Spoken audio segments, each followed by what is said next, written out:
She read, "Song says it's as easy a target as you can get. The guard shack is often unmanned, and we're not going to do anything dangerous. But let's be clear, I'm not going to jail." America, a federal jury just read those same text messages and handed down terrorism convictions to 8 people who thought shooting a cop on the 4th of July was just making some noise. Shocked. I never thought it would come to this. Lydia Koza is the spouse of one of the defendants. This is not the America that I believe in. She never thought it was going to come to this after her husband showed up to a federal facility with rifles, body armor, and two-way radios. And you're shocked when it went sideways. Welcome to 2026, folks. Today's verdict on terrorism charges will not be the last as the Trump administration systematically dismantles Antifa and finally halts their violence on America's streets. She refers to it as an organization that has been allowed to flourish in what she calls Democrat-led cities.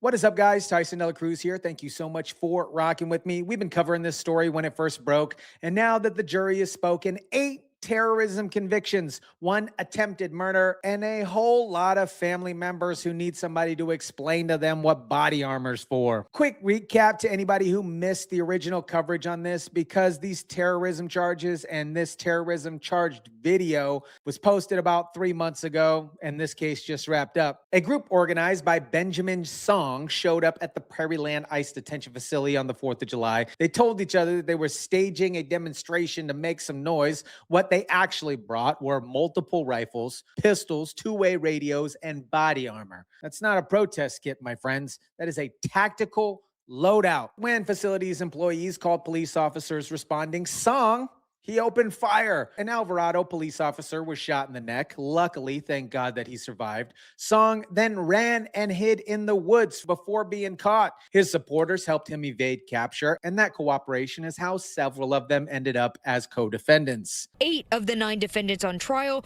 were found guilty on the support for terrorism charges.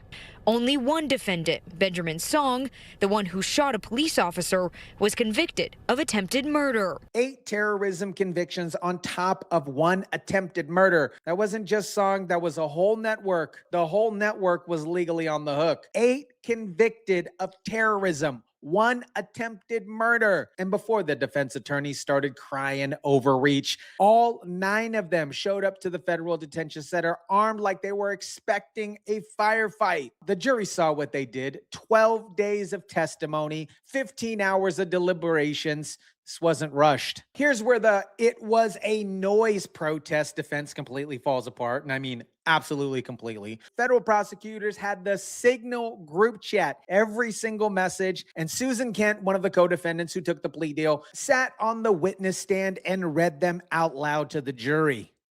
Pretty damning. Someone has to do something. We're going to make some noise. And we're not going to do anything dangerous. But let's be clear, I'm not going to jail.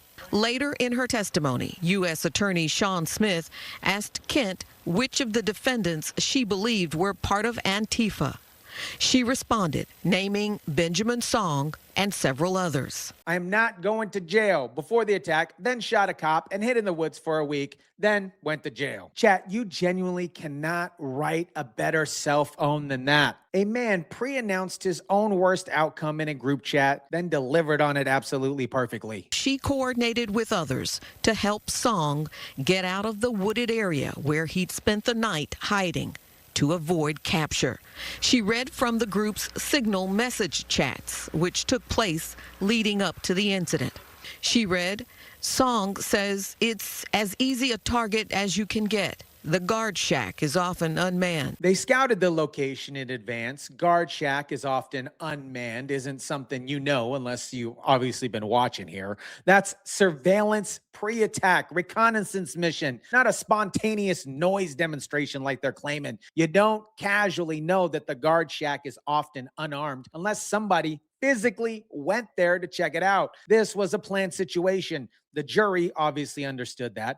15 hours of deliberation later, 8 terrorist verdicts delivered. But wait, the defense attorneys had a fascinating take on all this. Guys, I genuinely had to watch this clip twice because I thought I misheard it. Federal prosecutors in this case told a panel of Northern District of Texas residents with a straight face that lighting off fireworks on the 4th of July was terrorism, was a riot. I cannot think of anything more un-American than that.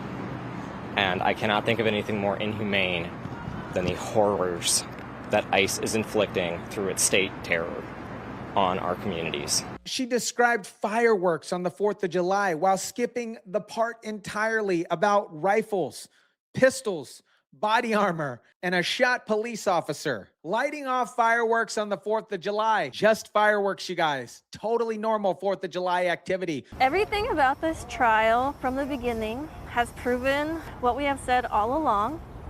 This is a sham trial built on political persecution. Political prosecution of people who showed up armed to a federal facility. Chat,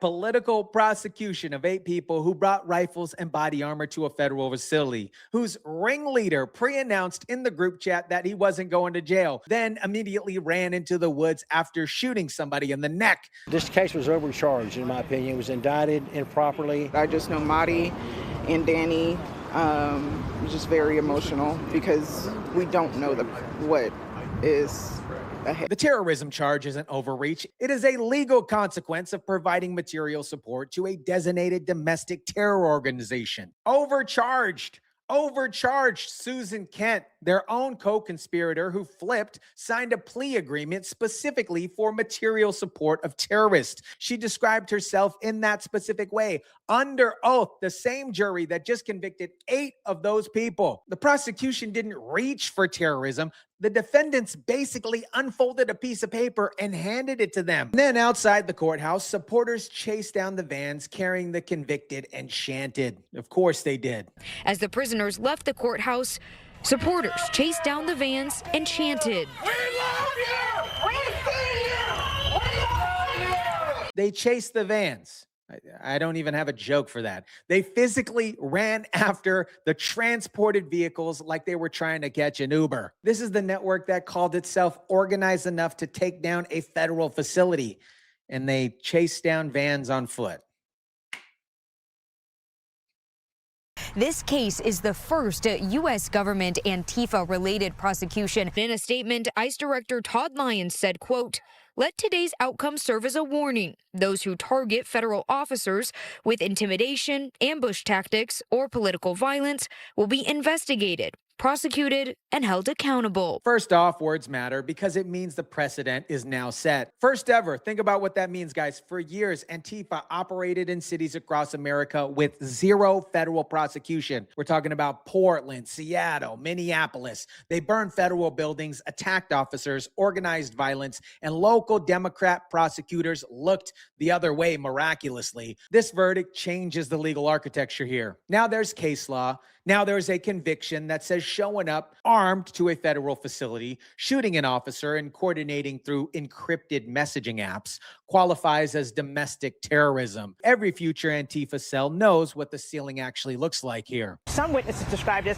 not being any kind of official organization, but really a blanket term for groups on the left that oppose what they feel is government overreach. Out here, though, people in support of those on trial, you can see them. They have been protesting really every day of the trial here, say this is far worse. The verdicts were far worse than what they were expecting. Their fear, they say, is that anyone who protests the government could now be labeled Antifa and a terrorist. Their fear is that legitimate protests get labeled as terrorism, which ignores you have to bring rifles to trigger that specific label. Protesters are worried that showing up to demonstrate will get them labeled as quote-unquote terrorist. Valid concern here. If you leave the body armor at home, if you leave the rifles at home, if you don't coordinate through encrypted apps about how easy the target is, if you don't shoot a police officer in the neck and run in the woods, all of that is completely optional. And none of those 8 defendants chose the peaceful option. Benjamin Song faces 20 years to life in prison. 7 of the defendants face a sentence ranging from 10 to 60 years.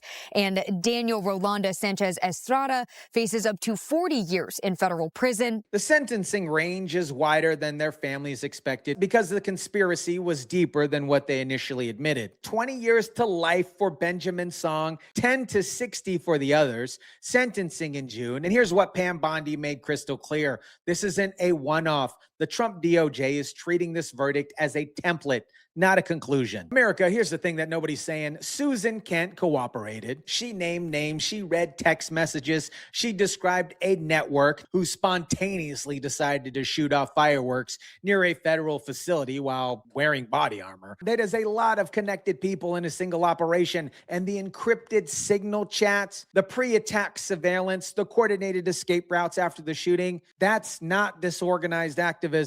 That is a cell. Pam Bondi said these terrorism verdicts won't be the last, and she's absolutely right about that. Because all these people are connected to that one Texas facility attack, and this is the first federal Antifa prosecution ever. How many other operations have gone unprosecuted prior to this? A lot. Families want you to believe that their loved ones lit off fireworks and got railroaded. The evidence says a lot different. The jury obviously said a lot different. The group chat says otherwise as well. Benjamin Song knew he wasn't going to jail. He put it in writing.